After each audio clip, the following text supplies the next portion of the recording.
Dans les processus RH et de promotion, il y a plusieurs outils qui peuvent être mis en œuvre. Je pense qu'il n'y a pas un outil qui répond globalement aux soucis, je dirais, d'avoir des équipes plus diversifiées. Un premier, c'est de s'assurer par exemple que chaque fois qu'on a une candidature pour un poste, il y a au moins une femme. Voilà. Ça permet effectivement d'obliger tout le monde à se poser la question de savoir y a-t-il des femmes compétentes pour tenir ce poste. Et en général, quand on se pose la question, on en trouve.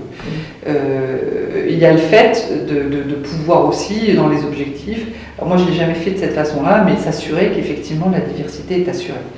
Alors, en général, peut-être parce que j'étais une femme manager, les personnes dans mes équipes spontanément le faisaient.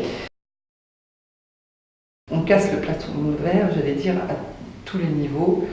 Et ça, c'est extrêmement important, c'est aussi pousser les filles par du coaching, j'allais dire, à oser exprimer leur ambition légitime. Voilà, c'est simplement ça, parce que très souvent, elles se mettent des freins. Très souvent, elles se mettent encore des freins. Voilà, qui sont des freins qui viennent de l'éducation, qui sont des freins qui viennent de la société, de l'image qu'elles ont, de freins qu'elles se mettent aussi quelquefois à cause de leur conjoint.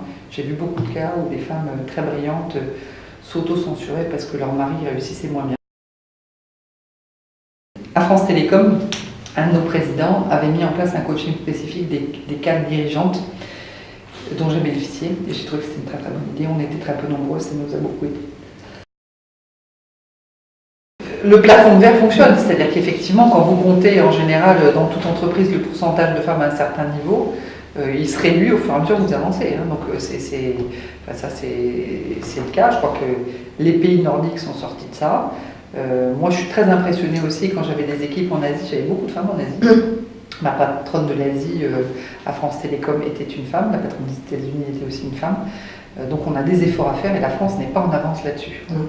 Ce qui me frappe aussi, c'est que ça avance doucement. C'est-à-dire que moi, je suis passée finalement d'une optique où j'étais plutôt anti-quota, parce que je trouvais que c'était un petit peu dépréciateur pour les femmes de dire qu'on était finalement un élément d'un quota, alors qu'on avait toutes les capacités de faire.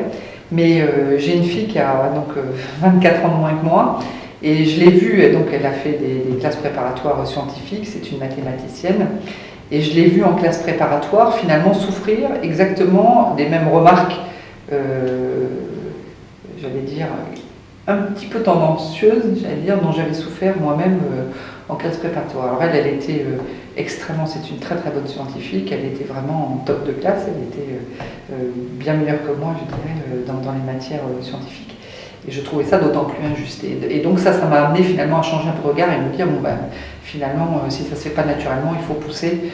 Et donc me dire qu'effectivement, les quotas, pas de façon exagérée, mais bien utilisés, pouvaient être un moyen finalement de permettre à des femmes d'évoluer et de leur donner une vraie chance.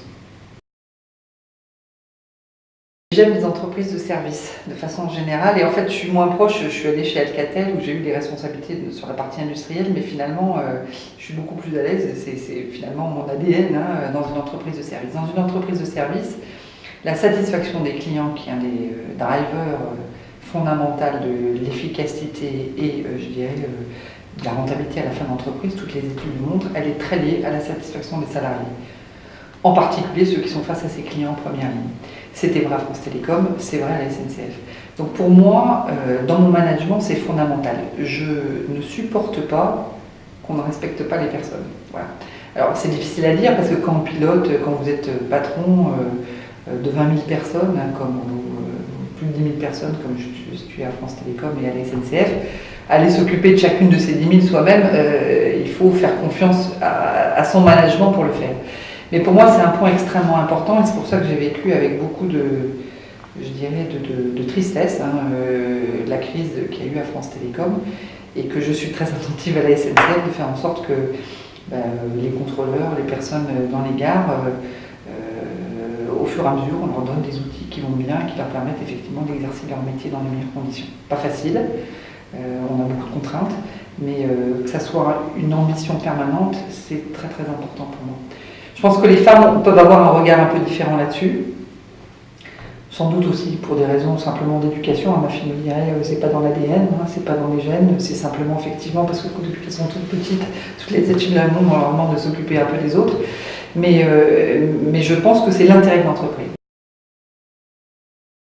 Et à la SNCF, on vit des crises de production quand on se retrouve avec un fou qui coupe des câbles et qui fait qu'on a 10 000 clients perdus en montagne au retour des vacances d'hiver et qu'ils se retrouvent, je dirais, dans des conditions effroyables parce qu'effectivement il faut 6-7 heures pour rétablir la ligne et faire passer les trains. Donc ça met une tension extrêmement forte sur les équipes. Donc là c'est aussi la solidarité, c'est de faire en sorte de pouvoir aider la première ligne. Donc moi quand je peux, mon assistante, on met un gilet rouge, on a mis en place quelque chose qui s'appelle SNCF Assistance qui est finalement du volontariat pour aider la première ligne dans les gares. Donc là c'est un jour de grand départ aujourd'hui. Donc qui dit mon assistante elle va aller dans des grandes gares et moi je vais sans doute y passer aussi pour voir si tout va bien et si effectivement les gens qui sont en première ligne ont ce qu'il faut pour leur permettre de répondre aux besoins du client. C'est pas simple, il n'y a pas de solution simple, mais c'est comme ça, je pense, avec cette solidarité de l'entreprise qu'on arrive à résoudre les crises et c'est ce qui me paraît le plus important.